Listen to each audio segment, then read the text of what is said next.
Welkom terug, luisteraars. Ons is bly julle is nog by ons. Dankie ook vir die kommentaar wat ek so af en toe kry.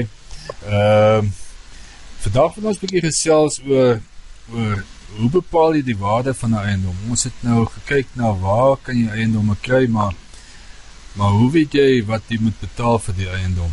Jakes, wat tricks het jy daar vir ons wat ons kan na kyk? Môre Kobus, môre almal. Kobus, daar's baie platforms wat 'n ou kan gaan besoek, soos die Property 24, Private Property. Jy kan altyd bietjie gaan rondkrap op hulle om te kyk as jy in 'n spesifieke area waar jy die eiendom wil koop, wat se eiendomme is teen watter pryse in die mark, is daar eiendomme in dieselfde kompleks as wat jy belangstel in die mark. Dan is daar meer gespesialiseerde programme wat 'n mens kry, soos Lightstone en SAPTG. Dit is die South African Property Transfer Guide. Dit is waar jy kan inteken op die programme en hulle gee vir jou baie volledige inligting oor die laaste klomp eiendomme wat verkoop het in die straat of in die area of in die kompleks waar jy nou belangstel om te koop. Dit is baie deeglik, dit is 'n baie goeie ding om daai roete te gaan. Jy kan twee eiendomme in een kompleks hê byvoorbeeld. Die een gaan miskien R50,000 meer werd wees as die ander een.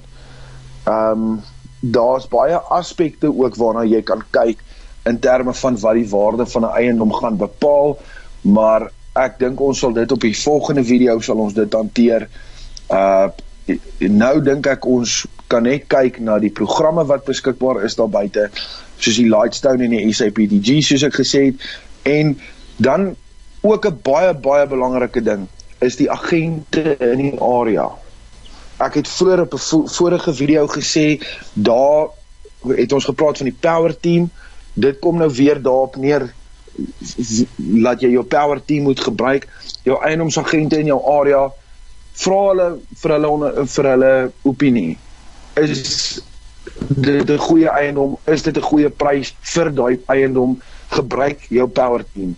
En jou verhuuringsagente is net so belangrik soos die verkoopsagente, waar hulle vir jou kan adviseer in terme van die huurinkomste wat jy kan kry, en selfs ook of dit 'n goeie verhuurbare eiendom gaan wees.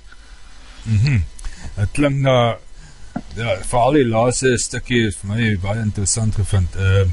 Okay, so kom ons kyk bietjie. Ek dink Jakes, kom ons sluit ons die video af en dan praat ons oor die ander aspekte. Dankie vir jou, ek bel jou weer. Dankie Kobus, lekker dag.